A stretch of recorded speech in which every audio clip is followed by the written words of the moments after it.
ಎಲ್ಲ ಶಾಲಾ ಶಿಕ್ಷಕ ವೃಂದದವರಿಗೆ ಹಾಗೂ ಮಕ್ಕಳಿಗೆ ನನ್ನ ನಮಸ್ಕಾರಗಳು ಹಾಗೂ ವಿಶ್ವ ಪರಿಸರ ದಿನಾಚರಣೆಯ ಶುಭಾಶಯಗಳು.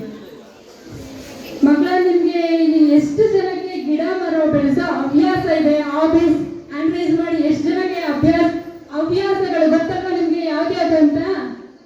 ಓಕೆ, ತುಂಬಾ ಜನಕ್ಕೆ ಗಿಡ ಮರ ಬೆಳೆಸೋ ಹವ್ಯಾಸ ಇದೆ. ಅದೇ ತರ ನನಗೂ ಕೂಡ ಒಂದು ಗಿಡ ಮರ ಬೆಳೆಸೋ ಹವ್ಯಾಸ ಇದೆ. ನಂದೊಂದು ಸ್ಮಾಲ್ ಒಂದು ಇನ್ಸಿಡೆಂಟ್ ನಿಮ್ಗೆ ಹೇಳ್ತೀನಿ.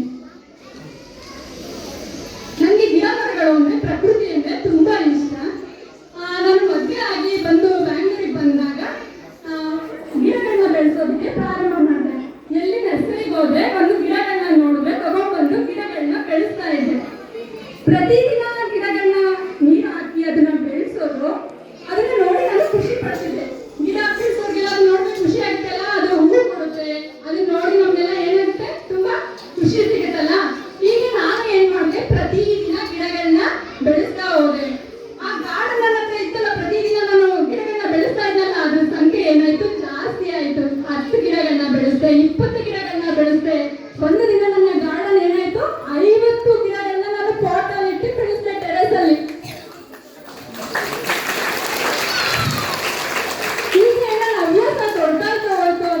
ಗೊತ್ತಿರಲಿಲ್ಲ, ನಾನು ಗಿಡಗಳನ್ನ ತುಂಬಾ ಚೆನ್ನಾಗಿ ನೋಡ್ಕೊಂತಿದ್ದೆ.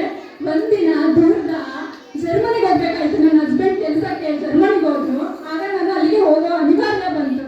ಆಗ ನನಗೆ ಮೊದಲು ನೆನಪಾಗಿದ್ದು ನನ್ನ ಗಿಡಗಳು. ಅದನ್ನ ಎಲ್ಲಿಗೆ ನಾನು ತಲುಪಿಸ್ಬೇಕು ಗಿಡಗಳನ್ನ ಅಂತ ಯೋಚನೆ ಮಾಡೋದಕ್ಕೆ ಪ್ರಾರಂಭ ಮಾಡಿದೆ. ನನಗೆ ಎಲ್ಲಾನು ಮನೆಯಲ್ಲಿರೋ ಥಿಂಗ್ಸ್ ಎಲ್ಲ ಅರೇಂಜ್ ಮಾಡಿ ಎಲ್ಲ ಸೇರಿಸೋಕ್ಕಿಂತ ಮುಂಚೆ ನನಗೆ ಮೊದಲು ಗಿಡ ಅದನ್ನ ನಾನು ಸರಿಯಾದ ಸ್ಥಳಕ್ಕೆ ಸೇರಿಸ್ಬೇಕು ಅಂತ ನಾನು ಒಬ್ಬಳೇ ಕುತ್ಕೊಂಡು ಯೋಚನೆ ಮಾಡಿದೆ. ಏನ್ ಮಾಡಲಿ, ಗಿಡಗಳನ್ನ ಎಲ್ಲಿ ಇಟ್ಟು ಹೋಗಿ? ಅಷ್ಟು 50 ಗಿಡಗಳನ್ನ ಯಾರಾದ್ರೂ ಮನೆಗೆ ಕೊಟ್ಟು ಹೋಗ್ಬೇಕು ಅಂದ್ರೆ ಅವ್ರ ಹತ್ರ ಜಾಗ ಇರ್ಬೇಕು. ಮತ್ತೆ ಅದಕ್ಕಿಂತ ಮುಂಚೆ ಅವ್ರಿಗೆಲ್ಲ ಏನಿರ್ಬೇಕು, ಗಿಡ ನೋಡ್ಕೋ ಮನಸ್ಸಿರ್ಬೇಕು. ಅದು ಹವ್ಯಾಸ ತರ ಇದ್ದವ್ರಿಗೆ ಅದನ್ನ ನೋಡ್ಕೊಳ್ಳೋ ಮನಸ್ಥಿತಿ ಇದ್ದವ್ರು ಮಾತ್ರ ಗಿಡಗಳನ್ನ ಬೆಳೆಸೋದಕ್ಕಾಗೋದು, ಎಲ್ಲರಿಗೂ ಬೆಳೆಸೋದಕ್ಕಾಗಲ್ಲ. ಈಗ ನೋಡಿ, ನಿಮ್ ಶಶಿಧರ್ ಸರ್ ಅವರು ಫೋಟೋ ಆಲ್ಬಮ್ ಅಲ್ಲಿ ನೋಡ್ತಾ ಇದ್ದೆ. ಇಲ್ಲಿ ಯಾವುದೇ ಗಿಡಗಳೇ ಇರಲಿಲ್ಲ, ಚಿಕ್ಕ ಚಿಕ್ಕ ಗಿಡಗಳನ್ನ ನೋಡ ಹಾಕೊಂಡಲ್ಲಿ ಎಷ್ಟು ದೊಡ್ಡದಾಗಿ ಬೆಳೆಸಿದ್ದಾರೆ ಅಂತ. ಹವ್ಯಾಸ ಇರೋರು ಮಾತ್ರ ಗಿಡಗಳನ್ನ ಬೆಳೆಸೋದಕ್ಕೆ ಸಾಧ್ಯ. ನಾನು ಹಾಗೆ ನೋಡ್ತಾ ಇರ್ಬೇಕಾದ್ರೆ ನಮ್ಮದೇ ಬೀದಿಯಲ್ಲಿ ಒಬ್ರು ಮನೆಯಲ್ಲಿ ತುಂಬಾ ಗಿಡಗಳನ್ನ ಬೆಳೆಸಿದ್ರು. ನಾನು ಹೋಗಿ ಅವ್ರ ಹತ್ರ ಕೇಳೋಣ, ಮೋಸ್ಟ್ಲಿ ನಂದು ಗಿಡಗಳನ್ನ ಇಟ್ಕೊಂತಾರೆ, ಯಾಕಂದ್ರೆ 50 ಗಿಡ ಇದೆ, ಯಾರು ಕೊಡಿ ಅಂತ ನನಗೆ ಗೊತ್ತಾಗ್ತಿಲ್ಲ. ಹೋಗಿ ಅವ್ರ ಮನೆಯಲ್ಲಿ ಅವ್ರ ದಂಪತಿಗಳಿಗೆ ಕೇಳಿದೆ, ನನ್ನ ಹತ್ರ ಇಷ್ಟೊಂದು ಗಿಡಗಳಿದೆ, ನಾನು ಈಗ ಜರ್ಮನಿಗೆ ಹೋಗ್ತಾ ಇದ್ದೀನಿ, ನೀವು ನನ್ನ ಬರೋ ತನಕ ಗಿಡಗಳನ್ನ ನೋಡ್ಕೋಬೇಕು ಅಂತ. ಆ ದಂಪತಿಗಳು ನಿಜವಾಗ್ಲೂ ಅವರು ಪರಿಸರ ಪ್ರೇಮಿಗಳು ಅನ್ಸುತ್ತೆ. ಗಿಡಗಳನ್ನ ನೋಡಿ ಯಾವ ಗಿಡಗಳನ್ನು ಬಿಡಬೇಡಿ, ಎಲ್ಲಾ ಗಿಡಗಳನ್ನು ತಂದು ನಮ್ಮ ಮನೆಯಲ್ಲಿ ಇಟ್ಟು ಹೋಗ್ಬೋದು ನೀನು ಆರಾಮಾಗಿ ಅಂತ ಹೇಳಿದ್ರು. ನನಗೆ ತುಂಬಾ ಖುಷಿ ಆಯ್ತು. ನಾನು ಅವತ್ತು ತೃಪ್ತ ಮನಸ್ಸಿನಿಂದ ನಾನು ಜರ್ಮನಿಗೆ ಹೋದ ಅಷ್ಟು ಗಿಡಗಳನ್ನ ಬದುಕಿಸ್ದೆ, ಉಳಿಸ್ದೆ ಅನ್ನೋ ತೃಪ್ತ ಮನಸ್ಸಿನಿಂದ ನಾನು ಅವತ್ತು ಜರ್ಮನಿಗೆ ಹೋದೆ. ಆದ್ರೆ ಏನಾಯ್ತು, ನಾನು ಅಲ್ಲಿ ಹೋಗ್ಮೇಲೆ ಅಂದ್ರೆ ಈ ಗಿಡ ಹವ್ಯಾಸ ಇತ್ತಲ್ಲ ನನಗೆ, ಅಲ್ಲೋದ್ರೂ ನಿಲ್ಲಿಲ್ಲ. ನನ್ನ ಹಸ್ಬೆಂಡ್ ಜೊತೆ ಶಾಪಿಂಗ್ ಮಾಲ್ ಹೋದ್ರೆ ಶಾಪಲ್ಲೆಲ್ಲ ಗಿಡಗಳನ್ನ ಇಡ್ತಾ ಇದ್ರು. ಅದು ನೋಡಿ ಒಂದಿನ ಕೇಳಿದೆ ಅವ್ರಿಗೆ, ನನ್ಗೊಂದು ಗಿಡ ಕೊಡ್ತೀನಿ. ಅವ್ರು ಹೇಳಿದ್ರು, ಇದೆಲ್ಲ ಜಾಸ್ತಿ ಗಿಡ ತಗೋಬೇಡ, ಯಾಕಂದ್ರೆ ಗಿಡಗಳನ್ನ ಅಷ್ಟು ಗಿಡಗಳನ್ನು ಇಟ್ಕೊಳಕ್ಕಾಗಲ್ಲ, ಮತ್ತೆ ನಾವು ವಾಪಸ್ ಬರೋದ್ರಿಂದ ಅದನ್ನ ಮತ್ತೆ ತಲುಪಿಸೋದು ಕಷ್ಟ ಆಗುತ್ತೆ, ನಾನು ಒಂದೇ ಗಿಡ ಕೊಡಿಸ್ತೀನಿ ಅಂತ ಹೇಳಿದ್ರು. ನಾನು ಓಕೆ ಅಂತ ಒಪ್ಕೊಂಡು ಒಂದೇ ಗಿಡನ ತಗೊಂಡೆ. ಆ ಗಿಡನ ಪ್ರತಿದಿನ ಬೆಳಕಲ್ಲಿ ಇಡೋದು, ಸೂರ್ಯನ ಬೆಳಕಲ್ಲಿ ತಗೊಂಡೋಗಿ ಮತ್ತೆ ಮನೆಯಲ್ಲಿ ಒಳಗಡೆ ಇಡೋದು. ಮತ್ತೆ ಏನ್ ಮಾಡ್ತಿದೆ ಅಂದ್ರೆ, ಗಿಡ ಲವರ್ಸ್ ಏನ್ ಮಾಡ್ತಾರೆ ಅಂದ್ರೆ, ಇವೆಲ್ಲ ಅನಿಮಲ್ಸ್ ಲವರ್ಸ್ ನೋಡ್ತಿರಲ್ಲ, ಏನ್ ಮಾಡ್ತಾರೆ, ನಾಯಿನೆಲ್ಲ ಅದನ್ನ ನೇಮಿಸ್ತಾರೆ, ಮುದ್ದು ಮಾಡ್ತಾರೆ. ನಾನು ಹಾಗೆ ಆ ಗಿಡನ ಮುದ್ದು ಮಾಡ್ತಿದ್ದೆ, ಅದ್ರ ಜೊತೆ ಮಾತಿಗೆ ಇರ್ತಿದ್ದೆ. ಗೊತ್ತಾ ಗಿಡ ಜೀವ ಇದೆ ಅಂತ? ಎಷ್ಟು ಜನ ಗೊತ್ತು? ಯಾರು ಗಿಡ ಜೀವ ಇದೆ ಅಂತ ಹೇಳಿದ್ದು? ಸೈಂಟಿಸ್ಟ್ ಒಬ್ರು ಹೇಳಿದಾರಲ್ವಾ, ಯಾರು ಗಿಡಗಳಿಗೆ ಜೀವ ಇದೆ ಅಂತ ಹೇಳಿದ್ದು? ಜಗದೀಶ್ ಚಂದ್ರ ಬೋಸ್ ಅವರು ಹೇಳಿದಲ್ಲ, ಗಿಡಗಳಿಗೂ ಜೀವ ಇದೆ ಅಂತ. ಹಾಗೆ ನಾನು ಏನ್ ಮಾಡ್ತಿದ್ದೆ ಅಂದ್ರೆ, ಆ ಗಿಡಗಳ ಜೊತೆ ಮಾತಿಗೆ ಇರ್ತಿದ್ದೆ, ಆ ಗಿಡನ ಮುಟ್ಟಿ ನೇಮಿಸ್ತಿದ್ದೆ, ಅದ್ರ ಜೊತೆ ಸಂತೋಷವಾಗಿ ಕಾಲ ಕಳೀತಿದ್ದೆ.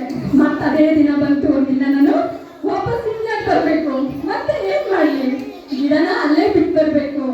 ಅವಾಗ ಅಲ್ಲಿ ಗಿಡಗಳಿಗೆ ಅಲ್ಲಿ ಒಂದು ಅಪಾರ್ಟ್ಮೆಂಟ್ ಅಲ್ಲಿ ಏನಂದ್ರೆ, ಯಾರಿಗಾದ್ರೂ ಒಂದು ವಸ್ತು ಬೇಡ ಅಂದ್ರೆ ಒಂದು ಜಾಗದಲ್ಲಿ ಇಟ್ರೆ ನೆಕ್ಸ್ಟ್ ಡೇ ಯಾರಾದ್ರೂ ತಗೊಂಡು ಹೋಗ್ತಿದ್ರು. ನಾನು ಒಂದು ದಿನ ಮುಂಚೆನೆ ಆ ಗಿಡನ ಆ ಜಾಗದಲ್ಲಿ ಇಟ್ಟಿದ್ದೆ. ನೆಕ್ಸ್ಟ್ ಡೇ ಹೋಗಿ ನೋಡಿದಾಗ ಆ ಗಿಡ ಇರಲಿಲ್ಲ. ಓಕೆ, ನಾನು ಆ ಗಿಡನ ಯಾರೋ ತಗೊಂಡೋಗಿದ್ದಾರೆ, ಸರಿಯಾದ ಜಾಗಕ್ಕೆ ತಲುಪಿಸ್ತಿದ್ದೀನಿ ಅಂತ ಆ ಗಿಡ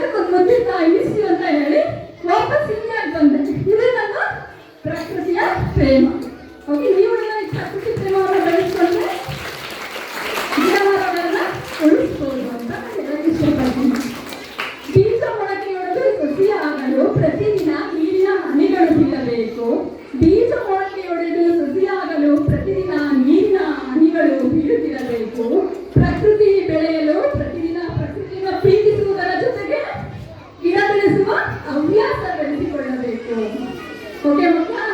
ಮತ್ತೆ ಅದಷ್ಟೇ ಅಲ್ಲದೆ ಎಲ್ಲರೂ ಬುಕ್ಕಲ್ಲಿ ಹೋಗಿ ನಾವು ಈ ಗಿಡಗಳನ್ನ ಪರಿಸರ ಪ್ರೇಮವನ್ನ ಕಾಣ್ತೀವಿ. ಈ ನಮ್ಮ ಕವಿಗಳು ಅವರ ಒಂದು ಕಾರ್ಯಕ್ರಮಗಳಲ್ಲೂ ಕೂಡ ನಾವು ಪರಿಸರ ಪ್ರೇಮವನ್ನ ಕಾಣ್ಬೋದಾಗಿದೆ. ನಾನು ಓದಿದ ಹಾಗೆ ಕುವೆಂಪು ಅವರವರ ಬುಕ್ಕಲ್ಲಿ ಹೇಳ್ತಾರೆ, ಒಂದು ಪ್ರಕೃತಿಯಲ್ಲಿ ನಾವು ದೇವರನ್ನ ಕಾಣೋಣ. ನಾವು ಪ್ರಕೃತಿಯಲ್ಲಿ ದೇವರನ್ನ ಕಂಡ್ರೆ ನಾವು ಏನ್ ಮಾಡ್ತೀವಿ?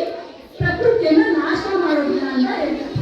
ಹಾಗಾಗಿ ನಾವು ಎಲ್ಲ ಕವಿಗಳು, ಈ ಜ್ಞಾನಪೀಠ ಪ್ರಶಸ್ತಿ ವಿಜೇತರ ಕವಿಗಳನ್ನೆಲ್ಲ ನೋಡ್ತೀವಲ್ಲ, ಅವರೆಲ್ಲ ಕಾವ್ಯಗಳನ್ನ ಪ್ರಕೃತಿ ಮೇಲೆ, ನಮ್ಮ ಈ ಸೂರ್ಯ ಚಂದ್ರ ಎಲ್ಲವನ್ನ ಕುರಿತು ಬರೆದಿದ್ದಾರೆ. ಅದನ್ನೆಲ್ಲ ನಾವು ಉಳಿಸ್ಬೇಕು, ಮುಂದಿನ ಪೀಳಿಗೆಗೆ ಕೊಡುಗೆಯಾಗಿ ಕೊಡಬೇಕು ಅಂತ.